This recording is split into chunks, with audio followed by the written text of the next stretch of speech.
My name is Spencer Coffman with Social Media Ministries, and this is Dave Kahle with Kahle Sales Systems. He is a business-to-business sales expert and a Christian business thought leader. Great to have you here. Thank Dave, you.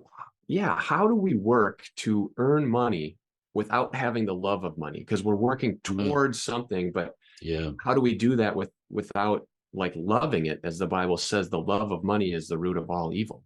Yes. Yes.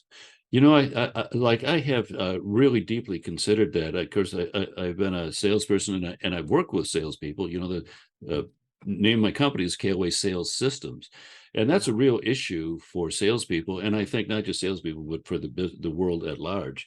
And that is, how do I stay true to my Christian principles and at the same time operate in a secular environment where there's a lot of pressure to produce results. And honestly, I think the answer is it might be a little hard to follow, but I think it's process orientation. So what I mean by that is Yeah. I think you don't strive for goals necessarily. You strive to do everything to the best that you can.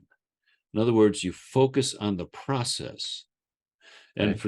for salespeople, for example, that means you do the very best you can in selecting prospects and discovering what they need and presenting your product and so on. You every step of the process with excellence and let the results take care of themselves. So you're focused not on the results, which are the wealth and the money and so on. You're not focused on that. You're focused on the steps in the process and doing each step with excellence. So I think the answer is, how do we go about this? We do what's given us to do with excellence and integrity, and all the Christian principles, business principles, but we focus on the process, not the end result. Let the end result take care of itself. So we need to have an attitude of working hard, doing the best that we can in everything we do, and then just trusting, having faith really that the result will be provided, and that result being the money or the wealth or the success that Or comes whatever. from That's right. the That's right. action. That's exactly right. Yep. Okay. Mhm. That is a great point. So then what is determined by the best, or like what if you're doing something you don't Yeah. like? Yeah. Yeah. Well, we all go through periods of time when we do things we don't like. Mhm. That's not the question. The question is, do you like it? No, no. The question is, should you do it the best that you can? And the answer is yes, you should. And if you don't like it, well, then you have an option of finding something else or attempting to. But everybody in their lifetime will have circumstances and times when you're not doing what you want to do. Okay, it happens. It's pretty universal, but that's not the issue. The issue is your effort and your attitude toward what there is to do. Mhm. So yeah, you strive for excellence. And that's there's a good point here, and that is excellence is a continuously evolving, developing, and moving target.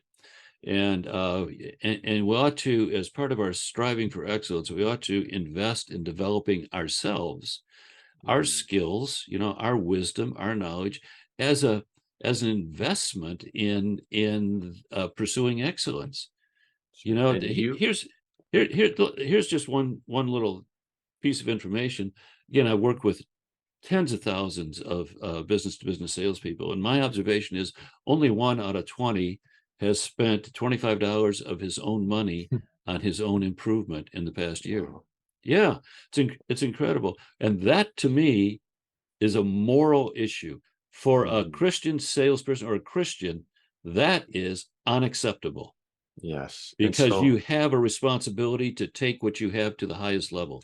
right. And so it's almost, we have to take whatever we have and whatever we've been given and apply it to the best of our ability. Whether we like it or Yes, not is not the question. We need to yes, work hard doing whatever we're doing at that point in time, realizing it's given to us from God, and exactly, then do it as the Bible says, as if working for the Lord, not for exactly, human people. So then exactly. it shouldn't matter what we're doing anyway. We should be doing it to the best of our ability.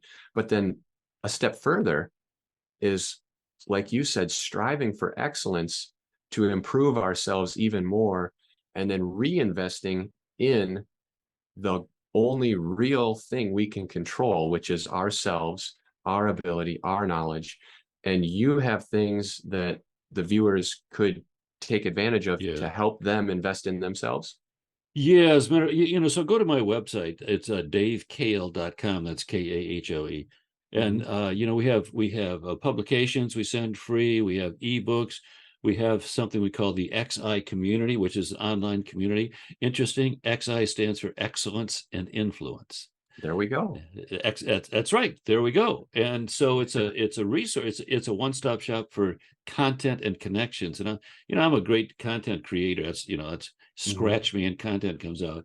And so we have, I don't know, maybe 100 different classes and courses in the XI community. Wow. And it's $19 a month, so Which is, I mean, come on, 19 that's bucks a right. month. Like, come on, We're not selling here, but like, this is a gift. Why would you not?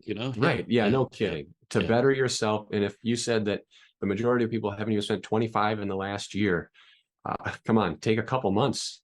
Yeah, test it out and do some courses and better yourself, because if we better ourselves, then we can do more. For what purpose? Yeah. Ultimately, to grow the kingdom of God. And whether that's building your wealth and becoming more wealthy, to use that wealth for good things, or teach others, or hone your skills. It's like Dave said, if you have the right heart and the right mindset and the right attitude, we're growing the kingdom of Christ, which is why we're all here. That's so cool. Can I just add on to that a little bit? Definitely. Yeah. So one of the things that I learned very early in my career was excellence. Excellence brings influence.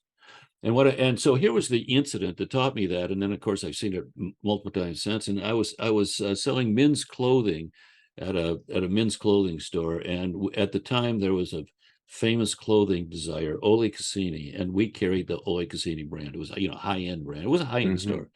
And I was there were 5 stores in this little chain. I was the #1 salesperson in the 5-store chain.